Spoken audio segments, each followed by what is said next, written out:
Boa tarde a todos e todas.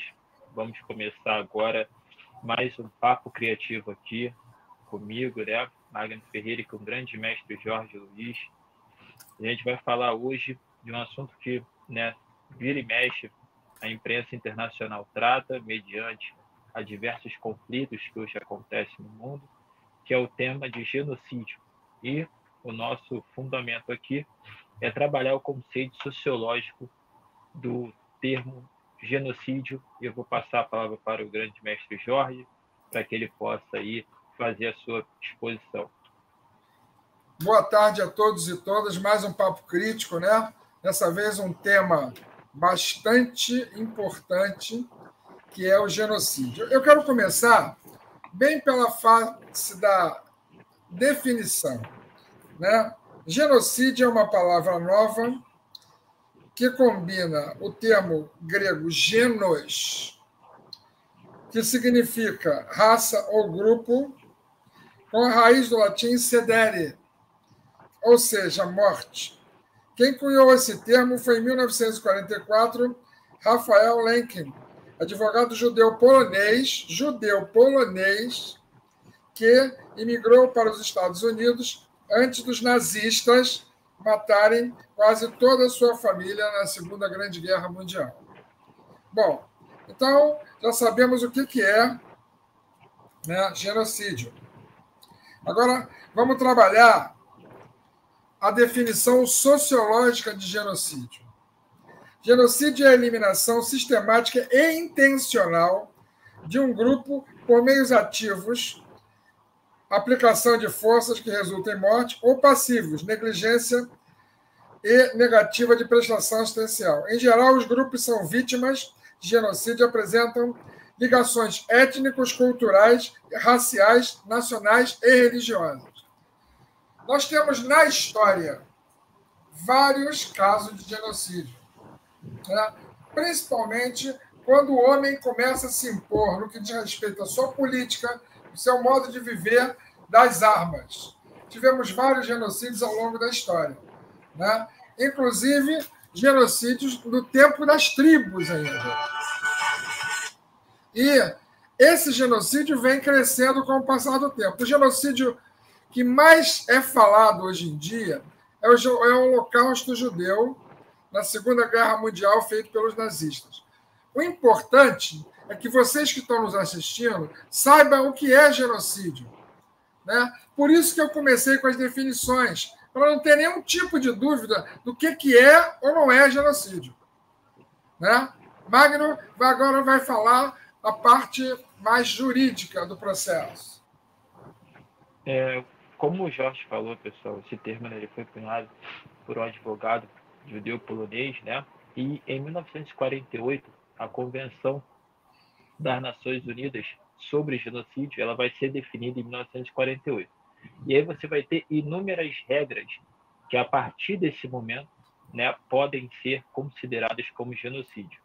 Você tem um conceito sociológico, filosófico, mas você também tem uma parte jurídica desse conceito. Por quê? Tá?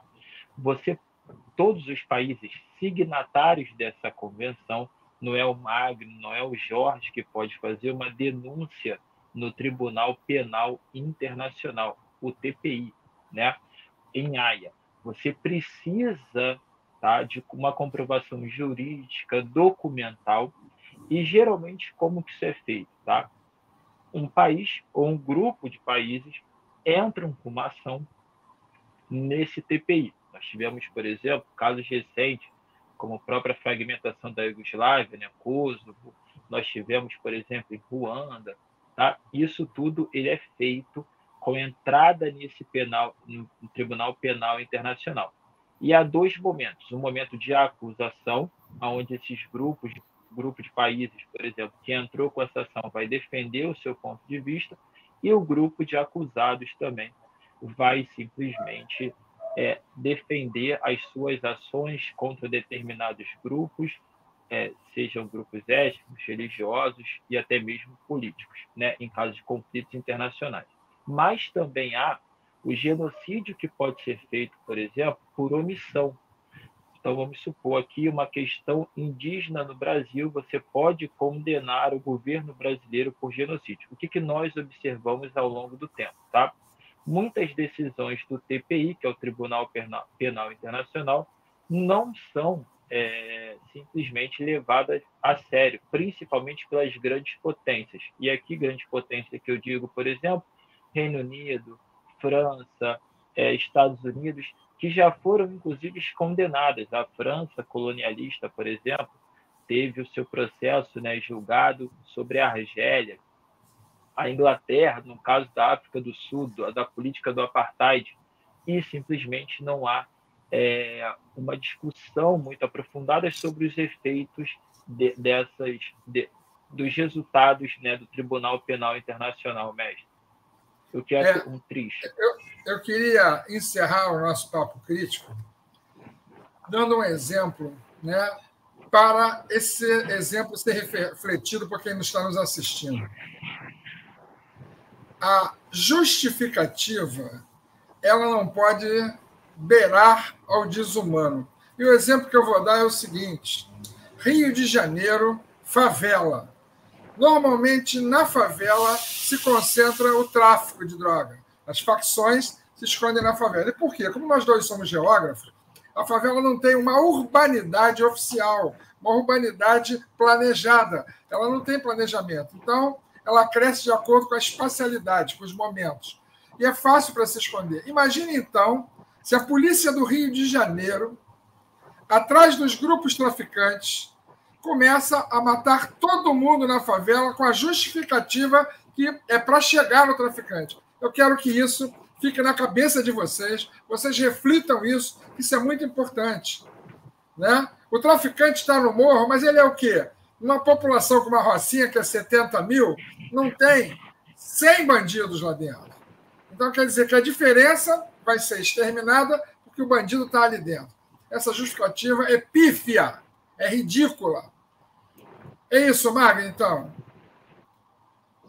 Então, grande abraço a todos e todas. Tá? Grande abraço, mestre, e mais uma vez obrigado aí por essa discussão tão séria, né, e tão necessária nesse momento aí que vivemos. Grande abraço, mestre. Beleza.